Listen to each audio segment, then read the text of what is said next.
नमस्कार मेरे प्यारे साथियों, कैसे हैं आप सब। आशा करता हूं आप सभी स्वस्थ और प्रसन्न होंगे तथा लगातार सीख रहे होंगे। मैं Prem, assistant professor, PSMPG college, geography department Kannauj, आपका स्वागत करता हूं अपने YouTube channel @learn geography with Prem में। दोस्तों, हम जो मानव भूगोल से संबंधित एमसीक्यू चला रहे हैं, यानी कि जो वैकल्पिक प्रश्न चला रहे हैं, उसमें अभी तक हमने पार्ट 1 जो बनाया था उसमें हमने 30 प्रश्नों पर चर्चा की थी। ठीक है। और विश्लेषण के साथ हम उन क्वेश्चनों को हमने हल किया था। तो चलिए, इस सीरीज का पार्ट 2 है ये। इसमें भी हम 30 क्वेश्चन कवर करने की कोशिश करेंगे। ठीक है दोस्तों, पीडीएफ हमने आपको बताया है कि जब लास्ट पार्ट जब आएगा तो पीडीएफ आपको एक साथ प्रोवाइड करा दिया जाएगा। ठीक है, विद आंसर की। तो चलिए शुरुआत करते हैं आज के लेक्चर की और बात करते हैं हम 31वें प्रश्न पर। सन्नगर यानी कि कोनरबेशन की संकल्पना को किसने प्रतिपादित किया था। ठीक है, तो ये किया था आपके पैट्रिक गेडिश महोदय ने।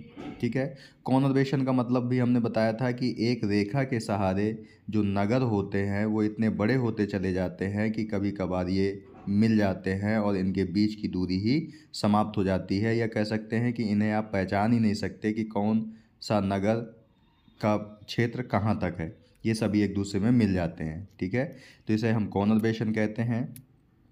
तो कोनरबेशन की संकल्पना किसने दी थी? पैट्रिक गेडिश महोदय ने दी थी। और जीन गॉटमैन ने क्या दिया था? इन्होंने दिया था मेगालोपोलिस। मेगालोपोलिस शब्द दिया था 1915 में।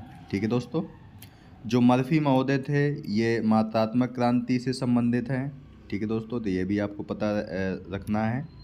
इसके बाद अगला प्रश्न है 32 नंबर का कि उद्योग के स्थानीयकरण हेतु आइसोडोपेन का उपयोग किसने किया था। अब दोस्तों, अभी ऊपर भी एक प्रश्न आया था कि वेबर महोदय ने अपने स्थानीय औद्योगिक स्थानीयकरण के लिए किस शब्द का प्रयोग किया था, तो आइसोडोपेन का किया था। तो इसका आंसर है वेबर महोदय। ठीक है, उद्योगों के स्थानीयकरण से संबंधित न्यूनतम परिवहन लागत सिद्धांत 1909 में वेबर महोदय ने प्रतिपादित किया था और बताया था कि उद्योग वहीं पर स्थापित किया जाएगा जहां जहां पर परिवहन लागत न्यूनतम होगी। ठीक है, और न्यूनतम परिवहन लागत को मिलाने वाली जो रेखा होती है उसी को इन्होंने आइसोडोपिन कहा था। ठीक है, तो ये भी आपको याद रखना है। ठीक है, इसके बाद अगला प्रश्न है दोस्तों आपका 33वें नंबर का प्रश्न है। 33वें नंबर का प्रश्न है दोस्तों आपका कि निम्नलिखित में से कौन मानव भूगोल में जेनेरे द वी सिद्धांत के प्रवर्तक हैं। ठीक है, तो इसका आंसर दोस्तों है वाइडल डीला ब्लाश महोदय। वाइडल डीला ब्लाश महोदय ने ही जेनेरे द वी की संकल्पना दी थी। इसका मतलब होता है दोस्तों कि एक क्षेत्र में जब कोई भी मानव समूह लंबे समय तक रहता है, ठीक है, तो वह यहीं का जो इन्वायरमेंट है, जो यहाँ की स्किल है, वो सभी इसमें आ जाती हैं। ठीक है, इसे हम कहते हैं जेनेर द वी। इसे हिंदी में कहते हैं विशिष्ट जीवन पद्धति। ठीक है, विशिष्ट जीवन पद्धति। ठीक है, इसके अलावा ब्लास महोदय को संभववाद के जनक माना जाता है, ये भी आपको पता है। और प्राकृतिक या पार्थिव एकता का सिद्धांत इन्होंने ही दिया था, तो ये भी आपको याद रखना है। ठीक है दोस्तों, इसके बाद अगला नाम है दोस्तों अगला जो 34वां नंबर का प्रश्न है कि प्रधान नगर की संकल्पना यानी कि लॉ ऑफ प्राइमेट सिटी का प्रतिपादन किसने किया था। तो ये किया था आपके मार्क जेफरसन महोदय ने। ठीक है, 1939 में मार्क जेफरसन महोदय ने प्रधान नगर की संकल्पना का प्रतिपादन किया था। और इसके बाद साथ साथ बता दें कि 1931 में इन्होंने केंद्रीय स्थान शब्द भी दिया था। ठीक है, केंद्रीय स्थान शब्द मार्क जेफरसन महोदय ने दिया था, तो ये भी आपको याद रखना है। प्रधान नगर का मतलब होता है दोस्तों कि एक मान लीजिए कोई प्रदेश है, ठीक है, तो यहाँ पर जो सबसे बड़ा नगर होता है उसका प्रभाव क्षेत्र आसपास के छोटे नगरों की अपेक्षा बहुत अधिक होता है। ठीक है, तो यही होता है आपका प्रधान नगर। पैट्रिक गेटिस के बारे में आपको पता ही है कि कॉनरवेशन की संकल्पना इन्होंने यानी सन नगर की संकल्पना दी थी। ठीक है, ज्योग्राफी एंड ज्योग्राफर्स पुस्तक आर.ई. डिकिंसन महोदय ने लिखी है, ये भी आपको पता है। 35वें नंबर का दोस्तों प्रश्न है आपका कि ग्रामीण नगरीय उपांत यानी रूरल अर्बन कॉन्टिनम संकल्पना को किसने प्रतिपादित किया था। ठीक है, तो आर.ई. पहल महोदय ने, ये आपको याद रखना है। आर.ई. पहल महोदय ने नगरीय सांतत्य, दोस्तों उपांत नहीं है, ये आपको याद रखना है। ग्रामीण नगरीय उपांत की संकल्पना अलग है और ग्रामीण नगरीय सांतत्य की संकल्पना अलग है। ठीक है, तो ये दी थी आर.ई. पहल महोदय ने, तो ये आपको याद रखना है। ठीक है, 36वें नंबर का प्रश्न है आपका कि the geography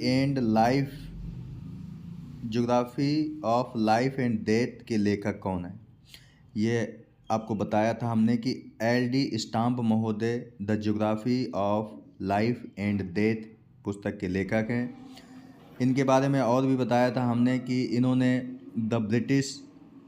British land use and misuse पुस्तक लिखी थी। ठीक है, इन्होंने ही मात्रात्मक क्रांति को सुनहरा बछड़ा भी कहा था, तो ये भी आपको याद रखना है। ठीक है, बाकी चीज़ें दोस्तों हमने अच्छे डिटेल से चर्चा की है। प्लेलिस्ट में जाकर के, जो थॉट वाला प्लेलिस्ट है वहाँ पर जाकर के आप इनके बारे में अच्छे से देख सकते हैं। वहाँ पर पीडीएफ भी आपको प्रोवाइड किए गए हैं। ठीक है, इसके बाद अगला क्वेश्चन है कि कॉरिडोर्स ऑफ टाइम पुस्तक के लेखक कौन है। तो ये है आपके दोस्तों, यहाँ पर दिया नहीं है कॉरिडोर्स ऑफ टाइम, सॉरी, इसके आर.जे. फ्लूअर महोदय लेखक हैं कॉरिडोर्स ऑफ टाइम। ठीक है, तो ये आपको याद रखना है। कॉरिडोर्स ऑफ टाइम काफ़ी महत्वपूर्ण पुस्तक है। इन्होंने मानव प्रदेश की संकल्पना भी दी है, ये भी आपको याद रखना है। ठीक है, इसके बाद अगला नाम है आपका, और भी देखें तो इन्हें वेलफेयर ज्योग्राफी यानी कल्याण परक भूगोल का जनक माना जाता है। ठीक है, एल.डी. स्टाम्प के बारे में अभी बताया आपको। पीटर हैगेट ने the geography of modern synthesis पुस्तक लिखी। Locational analysis in human geography पुस्तक लिखी। मॉडल्स इन ज्योग्राफी पुस्तक लिखी। ज्योग्राफी ऑफ आर्ट पुस्तक लिखी, तो ये भी आपको पता होना चाहिए। 38वें नंबर का प्रश्न है दोस्तों कि अल्माजेस्ट पुस्तक के लेखक कौन है। तो अल्माजेस्ट आपको पता है कि टालमी महोदय ने लिखी थी। ठीक है, अगर टालमी के बारे में और बात करें तो इन्होंने सर्वप्रथम अक्षांश और देशांतर शब्दों का प्रयोग किया था। ठीक है, एनेलिमा पुस्तक लिखी इन्होंने। ठीक है, और ज्योग्राफिया पुस्तक भी इन्होंने 8 खंडों में लिखी थी, तो ये भी आपको याद रखना है। ठीक है, ये पुस्तक आपसे बहुत पूछी जाती हैं, जो हमने बताई एनेलिमा है, अल्माजेस्ट है, ज्योग्राफिया 8 खंडों में, ये सब आपसे पूछी जाती हैं। ठीक है, तो ये आपको याद रखना है। इब्न बतूता ने रिहला पुस्तक लिखी थी, ये भी आपको याद रखना है। ठीक है, और स्ट्रैबो ने भी ज्योग्राफिया पुस्तक लिखी थी, लेकिन वो लिखी थी उन्होंने 17 खंडों में, तो ये डिफरेंस आपको याद रखना है। ठीक है, 39वें नंबर का प्रश्न है दोस्तों कि C.D. फोर्ड ने निम्नलिखित में से किस पुस्तक को लिखा है, यानी पुस्तक का नाम बताना है। तो इन्होंने लिखा था हैबिटाट इकोनॉमी एंड सोसाइटी। ठीक है, ये पुस्तक इन्होंने लिखी है। The habitat economy and society पुस्तक के लेखक C.D. फोर्ड हैं। ठीक है, द कल्चर ऑफ सिटीज, इसके हैं लेविस ममफोर्ड, इसके बारे में भी बताया था आपको। लेविस ममफोर्ड महोदय ने द कल्चर ऑफ सिटीज पुस्तक में नगरों की 6 अवस्थाएं बताई थी। ठीक है, ए 100 ईयर्स ज्योग्राफी, ये फ्रीमैन की है। ये 100 ईयर ज्योग्राफी फ्रीमैन की पुस्तक है। ठीक है, ज्योग्राफी ऑफ पॉपुलेशन, ये टिरवाल्था महोदय की है, ये भी आपको याद रखना है। अगला नाम है दोस्तों द कल्चर ऑफ सिटीज के लेखक कौन है, तो वो लेविस ममफोर्ड हैं, अभी आपको ऊपर भी बताया हमने। ठीक है, T.W. फ्रीमैन ए 100 ईयर्स ज्योग्राफी के लेखक हैं, ये भी बताया आपको। 41वें नंबर का प्रश्न है अग्रोपांत द पायनियर फ्रिंज संकल्पना को किसने प्रतिपादित किया था? ठीक है, अग्रोपांत यानी इसे पुरोगामी भी कहते हैं, ये भी आपको याद रखना है। पुरोगामी या अग्रोपांत द पायनियर फ्रिंज की संकल्पना किसने दी थी? तो ये दी थी ईसा बोमेन महोदय ने। ठीक है, ईसा बोमेन महोदय यूएसए के थे, ये भी आपको याद रखना है। Climate and civilisation Ellsworth Huntington ने पुस्तक लिखी है। ग्रिफिथ टेलर को नवनियतिवाद का जनक माना जाता है। कार्लो सावर ने द मॉर्फोलॉजी ऑफ लैंडस्केप पुस्तक लिखी है, ये भी आपको याद रखना है। ठीक है 42वें नंबर का प्रश्न है दोस्तों आपका कि अर्धकुंडे नामक पुस्तक के लेखक कौन है? तो अर्धकुंडे कार्ल रिटर महोदय ने लिखी है। ठीक है, और 19 खंडों में है ये, यानी अर्धकुंडे 19 खंडों में कार्ल रिटर महोदय ने पुस्तक लिखी है। ये इम्पोर्टेंट रहती हैं, ये आपको याद रखना है। ठीक है दोस्तों, और हम्बोल्ट महोदय ने कॉसमॉस लिखा था 5 खंडों में। ठीक है, तो ये भी आपको याद रखना है। इसके बाद अगर रेड जेल की बात करें तो रेड जेल महोदय ने एंथ्रोपोजियो ज्योग्राफी पुस्तक लिखी, पॉलिटिकल ज्योग्राफी पुस्तक लिखी, तो ये आपको पता होना चाहिए। ठीक है, इसके बाद है कि हैकेटियस ने निम्नलिखित में से किस पुस्तक को लिखा था? हैकेटियस महोदय ने पीरियोडस पुस्तक लिखी, यानी जस पीरियोडस, ये पूरा नाम है पुस्तक का। जस पीरियोडस पुस्तक किसने लिखी थी? तो हैकेटियस महोदय ने लिखी थी। ठीक है, अल्माजेस्ट टालमी महोदय की है। ठीक है, और ज्योग्राफिका अभी आपको बताया, स्टैबो 17 खंडों में पूछे तो स्टैबो, 8 खंडों में पूछे तो टालमी। ठीक है, ये पुस्तक लिखी है इन्होंने। इसके बाद अगली पुस्तक है मुकद्दिमा पुस्तक किसने लिखी? तो मुकद्दिमा पुस्तक के लेखक हैं इब्न खालदून। ठीक है, ये मोस्ट इम्पोर्टेंट पुस्तक है, बार बार आपसे पूछी जाती है। इब्न खालदून ने मुकद्दिमा पुस्तक लिखी है। ठीक है, ये आपको याद रखना है। इसके बाद है the perspective on the nature of geography के लेखक कौन है? ठीक है, perspective on the nature of geography, इसके लेखक हैं हार्टसोन।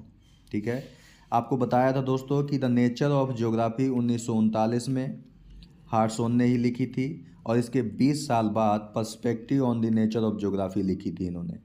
ठीक है, हार्टसोन महोदय ने तो ये आपको याद रखना है।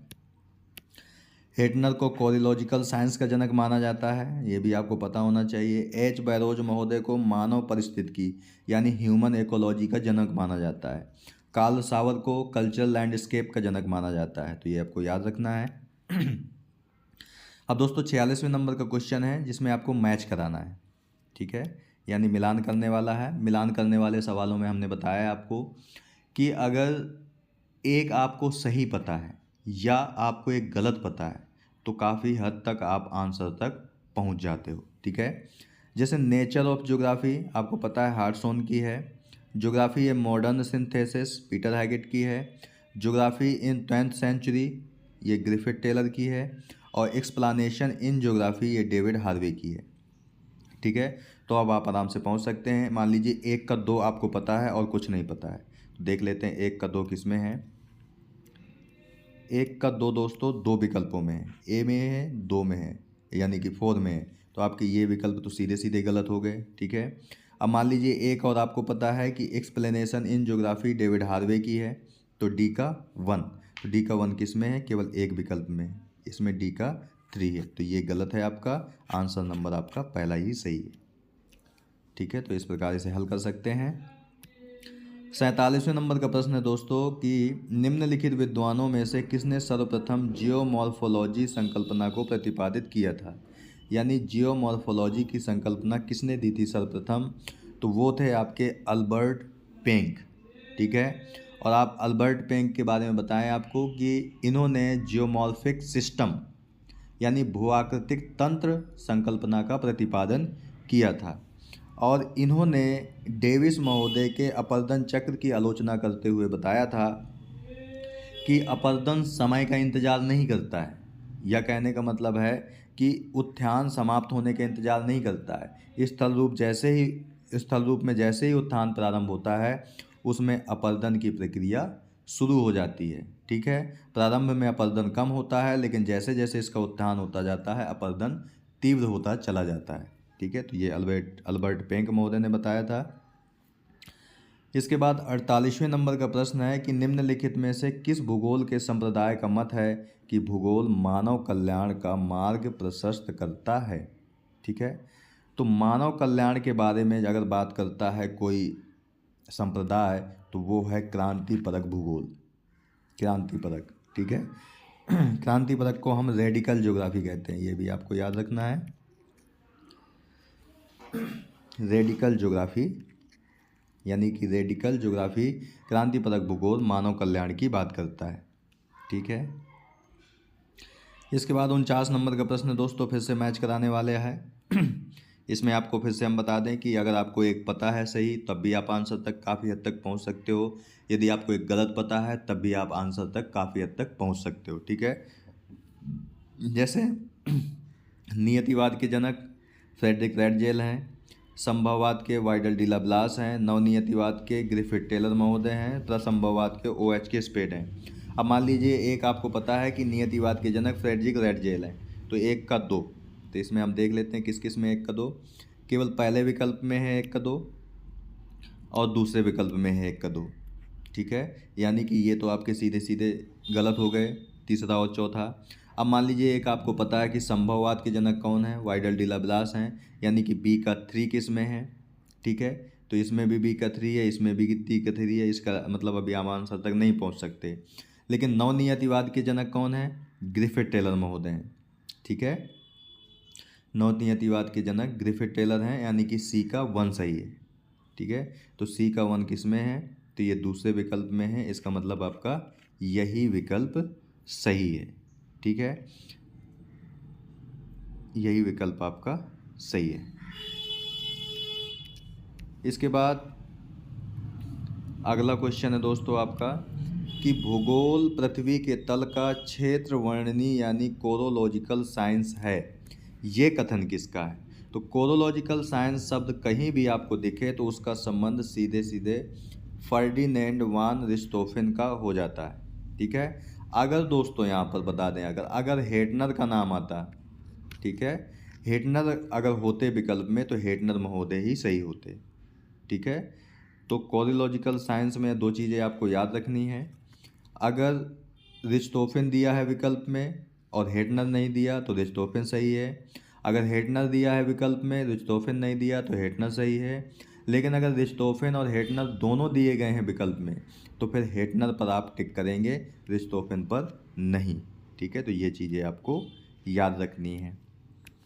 कार्ल रिटर अर्धकुंडे के जनक, अर्धकुंडे लिखा है अलेक्जेंडर वान हम्बोल्ट ने, आपका लिखा है कॉस्मॉस। और हार्टसोन महोदय ने आपको पता है नेचर ऑफ ज्योग्राफी और perspective on the nature of geography पुस्तक लिखी है। इसके बाद अगला क्वेश्चन है कि बर्कले स्कूल ऑफ ज्योग्राफी के सर्वप्रथम भूगोलवेत्ता कौन माने जाते हैं।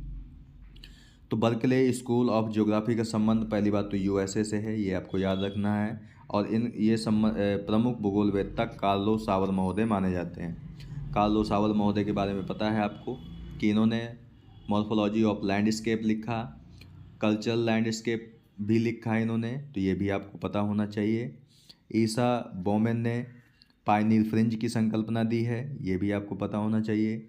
डेविस अपरदन चक्र दिया है इन्होंने, जिसे भौगोलिक चक्र के नाम से भी जाना जाता है। ठीक है, तो ये चीज़ें आपको पता होनी चाहिए। ठीक है, 52 नंबर का प्रश्न है दोस्तों कि निम्नलिखित में से कौन रूसी भूगोलवेत्ता नहीं है। नहीं पूछ रहा है दोस्तों, तो ये आपको याद रखना है। ठीक है, क्रोपोतकिन रूसी हैं, बरांस्की रूसी हैं, लोमनोसेव रूसी हैं, लेकिन जेलेंस्की रूसी नहीं है, ये USA के हैं। ठीक है, तो ये चीज़ें आपको याद रखनी है। 53 नंबर का क्वेश्चन है दोस्तों कि निम्नलिखित में कौन ब्रिटिश भूगोलवेत्ता नहीं है। नहीं शब्द आपको पकड़ लेना चाहिए।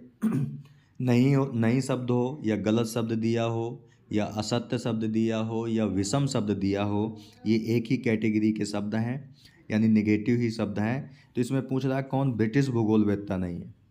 तो दोस्तों CD हैरिस आपके ब्रिटिश नहीं है, ये USA के हैं। ठीक है, CD हैरिस यूएसए के हैं, बाकी डिकिंसन, स्मेल्स और पीटर हैगेट ये ब्रिटेन के ही हैं।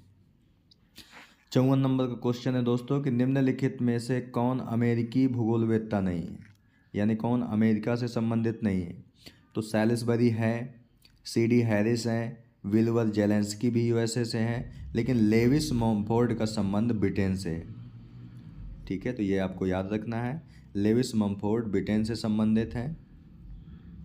इसके बाद 55 नंबर क्वेश्चन है दोस्तों कि निम्नलिखित में कौन भूगोलवेत्ता रोमन नहीं है। ठीक है, रोमन भूगोलवेत्ता कौन नहीं है। तो टालमी भी रोमन है, पंपोनियस मेला भी रोमन है, स्ट्रैबो भी रोमन है, लेकिन हेरोडोटस ये यूनानी भूगोलवेत्ता है। ठीक है, तो ये आपको याद रखना है, यूनानी भूगोलवेत्ता है। इसके बाद 56 नंबर क्वेश्चन है दोस्तों, फिर से मैच कराने वाला ही है, तो करा लेते हैं। द पल्स ऑफ एशिया ये हंटिंगटन महोदय की है। Social justice and the city ये DM स्मिथ महोदय की है। 100 ईयर्स ऑफ ज्योग्राफी ये फ्रीमैन महोदय की है। और ज्योग्राफी एंड सोशल जस्टिस दोस्तों आपको दो पुस्तकें यहाँ पे इम्पोर्टेंट दिख रही हैं, ज्योग्राफी एंड सोशल जस्टिस और social justice and the city. ठीक है, इन पुस्तकों को आपको याद रखना है क्योंकि इनमें बहुत कन्फ्यूजन होगा। ठीक है, तो चलिए हमें जो पता है हम उसके बारे में पहले आंसर तक पहुँचते हैं। 100 years geography W Freeman, the pulse of Asia Huntington, यानी कि सी का 4 किस किस विकल्प में है, सी का 4 द पल्स ऑफ एशिया।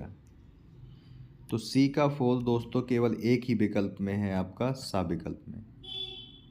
ठीक है, सॉरी सी का 4 है ना। ठीक है, तो सी का 4 आपका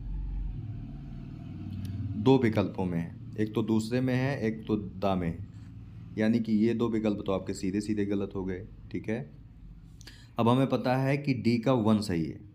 ठीक है, तो डी का 1 किस में है, तो केवल दूसरे विकल्प में डी का 1 सही है, यानी कि दूसरा विकल्प बा नंबर आपका सही है। ठीक है, अगर बा सही है तो आपको अब पता हो जाना चाहिए कि ए का तीसरा सही है, यानी कि डेविड हार की पुस्तक है social justice and the city. ठीक है, अब बी का 2 सही है, यानी कि ज्योग्राफी एंड सोशल जस्टिस ये DM स्मिथ की है। ये दोस्तों आपको याद रखना है पुस्तक कि social justice and the city ये डेविड हार्वे की है, और ज्योग्राफी एंड सोशल जस्टिस ये आपकी DM स्मिथ महोदय की है। तो ये आपको याद रखना है।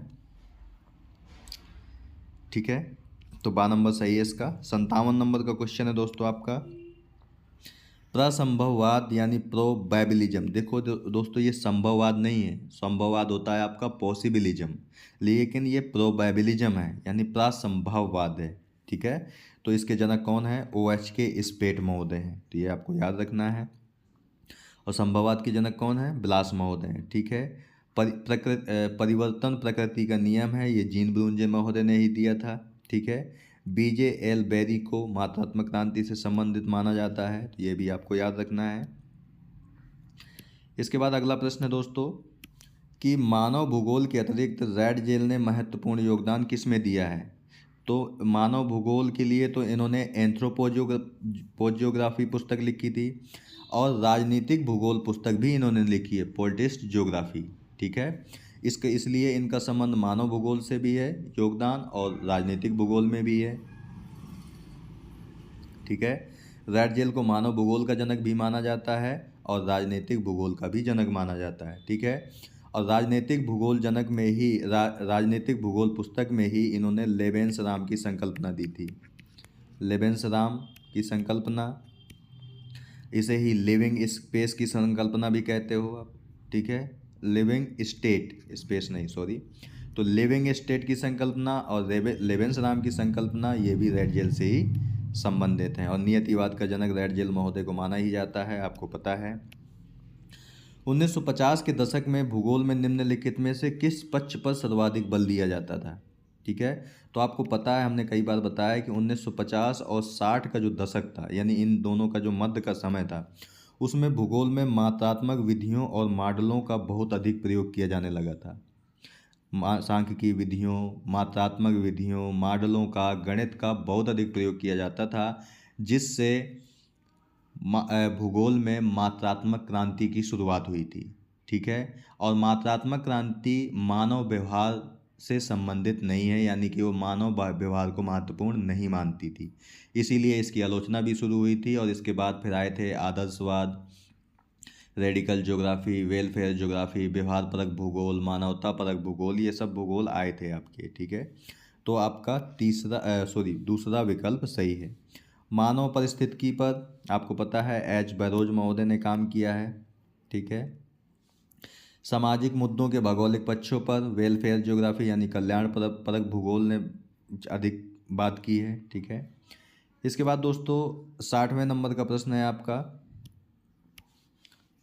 60वें नंबर का प्रश्न है दोस्तों आपका कि मात्रात्मक क्रांति के संदर्भ में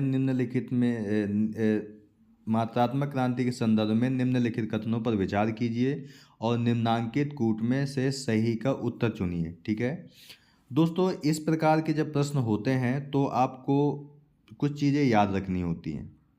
पहले तो हमें उन विकल्पों को पता होना चाहिए जो बिल्कुल सही हैं। ठीक है। और या तो फिर वही है कि जो बिल्कुल गलत हैं।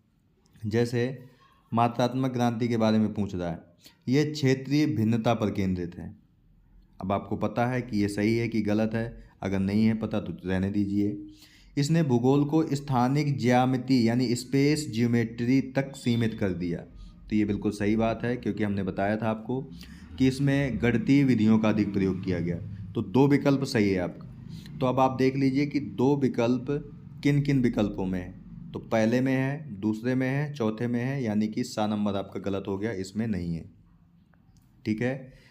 इसमें क्षेत्रीय विज्ञान के विधितंत्र का अनुसरण किया गया, ये सत्य बात है, क्योंकि उस समय अलग अलग क्षेत्रों में खनिजों की खोज के लिए क्षेत्रीय दृष्टिकोण को ही अपनाया गया था। ठीक है। तो तीसरा विकल्प सही है आपका। तो अब देख लीजिए तीसरा किस में नहीं है।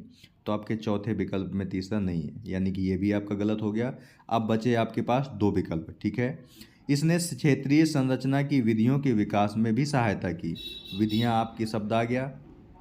ठीक है। विधियाँ, मात्रात्मक विधियों का प्रयोग, मॉडलों का प्रयोग, ये बताया गया है आपका, यानी कि चौथा विकल्प भी सही है आपका। ठीक है। तो आपका 12 नंबर सही है, यानी कि 2 और 3 4, ये 2 3 4 ये आपके विकल्प सही है। ठीक है। तो इन क्वेश्चनों पर इस प्रकार ही चर्चा की जाती है। मान लीजिए कि अब आपको पता होता कि एक जो विकल्प है वो पूर्णतः गलत है, यानी यह क्षेत्रीय भिन्नता पर केंद्रित है, तो ऐसा नहीं था, क्षेत्रीय भिन्नता पर केंद्रित नहीं था। तो अगर आपको ये पता होता कि ये गलत है, तो अब आप देखते कि ये जो 4 विकल्प दिए हुए हैं आपके, इनमें एक जिसमें होगा वो तो आंसर हो ही नहीं सकता। तो किस किस में एक था? पहले वाले में भी एक था, सा में भी एक था और दा में भी एक था, यानी कि ये विकल्प आपके सीधे सीधे गलत हो जाते हैं। आप एक ही सेंटेंस को पढ़ करके आंसर तक पहुंच जाते हैं, आपका 12 नंबर सही हो जाता है। ठीक है दोस्तों। तो दोस्तों आज के वीडियो में हमने 30 क्वेश्चनों पर चर्चा की है। ठीक है। पीडीएफ हम आपको बता रहे हैं कि जिस दिन लास्ट पार्ट आएगा उस दिन पीडीएफ आपको प्रोवाइड करा दिया जाएगा, उसका लिंक। ठीक है। डिस्क्रिप्शन बॉक्स में भी और पहले कमेंट में भी प्रोवाइड कर दिया जाएगा। ठीक है दोस्तों। तो दोस्तों मिलते हैं आपसे नेक्स्ट वीडियो में एक अगले पार्ट के साथ। तब तक के लिए नमस्कार। आप प्रसन्न रहिए, खुश रहिए, मुस्कुराते रहिए, सीखते रहिए, कभी अपने लिए तो कभी अपनों के लिए। धन्यवाद। जय हिंद दोस्तों।